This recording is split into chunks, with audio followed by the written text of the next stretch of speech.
Hello বন্ধুরা, তোমরা সব কেমন আছো? আশা করি তোমরা প্রত্যেকেই ভালো আছো। আজ আমি তোমাদেরকে খুবই ইউনিক স্টাইলের গুঁড়ো দুধের ল্যাংচার রেসিপি শেয়ার করতে চলেছি, যেটা খেতে দুর্দান্ত হয় আর খুবই অল্প সময়ের মধ্যে রেডি হয়ে যায়। মানে দোকানের মিষ্টির থেকেও বেশি সুন্দর খেতে। মাত্র 4 প্যাকেট গুঁড়ো দুধের প্যাকেট নিয়ে 1 কেজি নরম তুলতুলে এরকম ল্যাংচা বানানো যায়।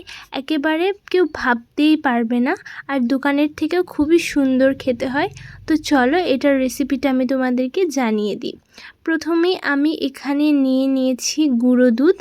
তো গুঁড়ো দুধগুলো কিন্তু প্যাকেট ওয়াইজ আমি কেটে এই গুঁড়ো দুধগুলো কিন্তু বের করে নেব।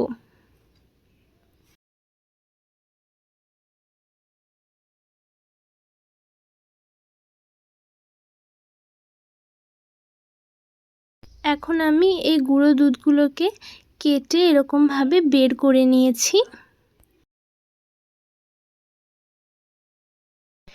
এর মধ্যে আমরা 1 চামচের মতো দিয়ে দেব ময়দা।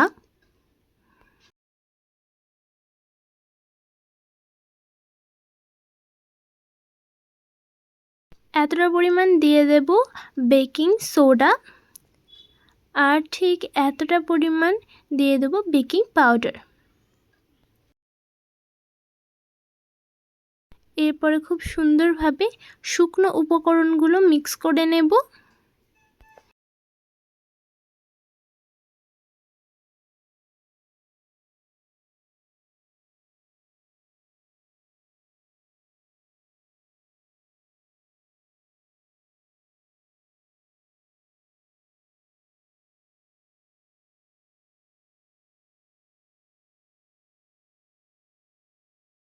সব উপকরণ মিক্স করার পর 1 চামচ দিয়ে দেব ঘি।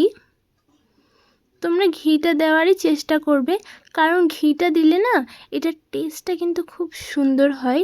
তো আমি 1 চামচের মতো ঘি দিয়ে এই সব উপকরণ পুনরায় মিক্স করে নেব।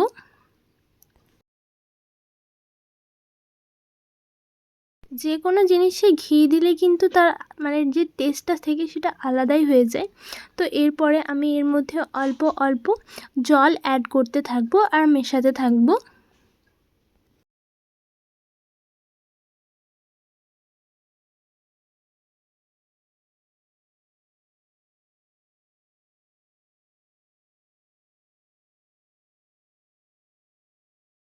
এটা এখন মিক্স করে একটা সুন্দর মানে এরকম একটা ডো বানিয়ে নিতে হবে।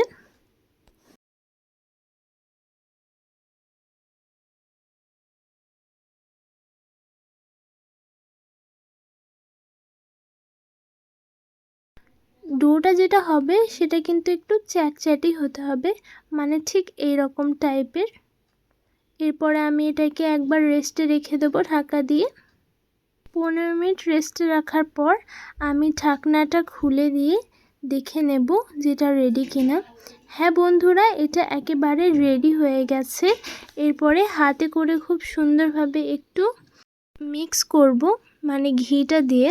তো 1 চামচ পরিমাণ ঘি দিয়ে আমি এই পুরো ডোটাকে একটু ভালোভাবেই মিক্স করে নেব।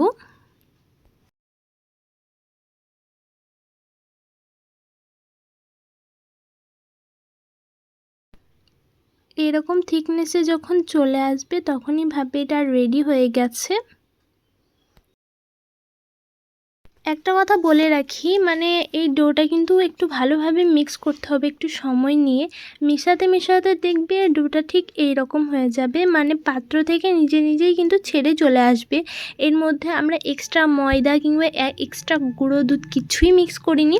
এটা জাস্ট ভালোভাবে মিক্স করতে করতে নিজের একটা যেই সফটনেস আছে সেটা কিন্তু নিজেই বানিয়ে নেবে। তো এখন ভালোভাবে এটাকে আমরা একটু মুথে নেব।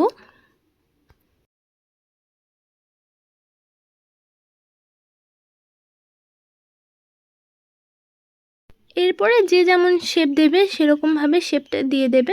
এখন আমি কিন্তু একটু রাউন্ড রাউন্ড করে শেপ দেব, তারপরে কিন্তু একটু মানে যে ল্যাংচার যে আসল শেপটা হয় সেটা কিন্তু দিয়ে দেব।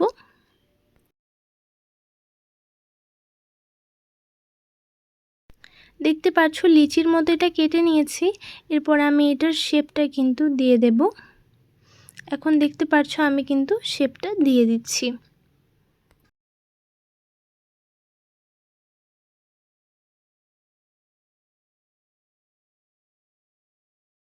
এখন দেখতে পাচ্ছ একটা হয়ে গেছে।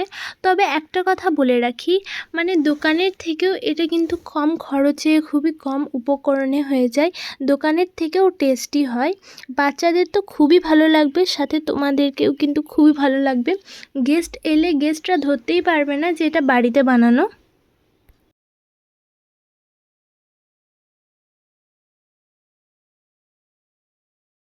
তো এরকমভাবে কিন্তু যেই ল্যাংচাগুলো আছে সেগুলো কিন্তু শেপ দিয়ে বানিয়ে নিতে হবে।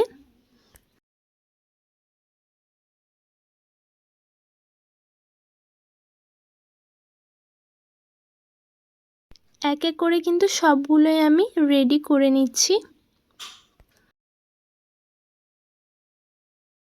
আর দেখতে পারছো আমি কিন্তু এর শেপটা এনে নিয়েছি। তো প্রথমে গ্যাস ওভেনে একটা কড়াই চাপিয়ে এর মধ্যে দিয়ে দিয়েছি তেল। এরপরে তেলটা যখন মিডিয়াম টু লো আঁচে থাকবে তখনই কিন্তু এগুলোকে ছেড়ে দিতে হবে। হাই ফ্লেমে একেবারেই ভাজা চলবে না। তো সবগুলো কিন্তু আমি দিয়ে দিয়েছি। এখন ধীরে ধীরে এগুলো কিন্তু আমরা একটু ভেজে নেব, এদিক সেদিক করে ভেজে নিলেই হবে।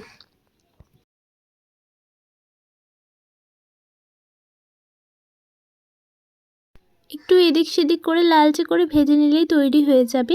এইদিকে আমি শিরা বানাচ্ছি আরেকটা প্যানে। এর মধ্যে দিয়ে দিয়েছি চিনি আর জল। 1 কাপের মতো জল লাগবে, হাফ কাপের মতো লাগবে চিনি। এর মধ্যে 2টো এলাচ ফাটিয়ে দিয়েছি টেস্টের জন্য। এখানে খুব ভালোভাবে এটাকে আমি উলটপালট করে ভেজে নিচ্ছি। শিরা বানাতে কিন্তু আমরা সবাই পারি, তাই এটা খুবই নর্মাল ব্যাপার।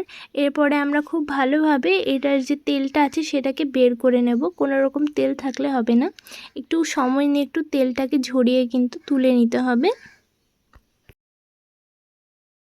এখন আমি সবগুলোকে এরকমভাবেই তৈরি করে নিয়েছি।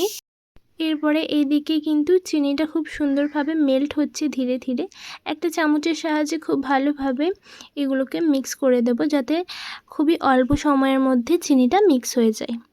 এখন এটা খুব ভালোভাবে মেল্ট হয়ে গেছে। এই পর্যায়ে যখন এটা ফুটতে শুরু করবে তখন কিন্তু দিয়ে দিতে হবে আমাদেরকে সেই ল্যাংচাগুলোকে। এরপরে শুধু ফুটিয়ে নেওয়ার পালা। এটাকে আধ ঘন্টা মতো আমরা সময় নিয়ে ফুটিয়ে নেব। তো 15 মিনিট কিন্তু ভালোভাবে ঢাকা দিয়ে শিরার মধ্যে ফুটিয়ে দিলেই রেডি হয়ে যাবে আমাদের এই সুন্দর ল্যাংচাগুলো। এখন দেখো আমি কিন্তু সার্ভ করছি, আর সত্যি বলছি এটা একেবারে দুর্দান্ত হয়েছিল। খুবই অল্প উপকরণের মধ্যে খুবই কম সময়ের মধ্যে যদি কোনো রেসিপি হয় এটা হচ্ছে সবথেকে বেস্ট রেসিপি। গেস্টদের তো মানে খুবই ভালো লাগবে, আর তোমাদেরকেও কিন্তু খুবই ভালো লাগবে। অবশ্যই একবার এটাকে ট্রাই করে দেখবে। আজকের রেসিপিটা এত দূরই। তো ভালো থাকো, সুস্থ থাকো, আর নিজের খেয়াল রাখো। আর অবশ্যই যদি ভিডিওটা ভালো লাগে সেটাতে মানে একটা লাইক দিয়ে যাবে। পাশে একটা সাবস্ক্রাইবারের বাটন আছে, সেটা অবশ্যই ক্লিক করে বেল আইকনটা অবশ্যই ক্লিক করে দেবে অল নোটিফিকেশন সর্বপ্রথম পাওয়ার জন্য। এখানে আমি একটু কেটে দেখিয়েও দিয়েছি যে কতটা পরিমাণ সফট হয়েছে। সত্যি আমার মনে হয় না যে এর থেকে মানে দুর্দান্ত কোনো রেসিপি হতে পারে।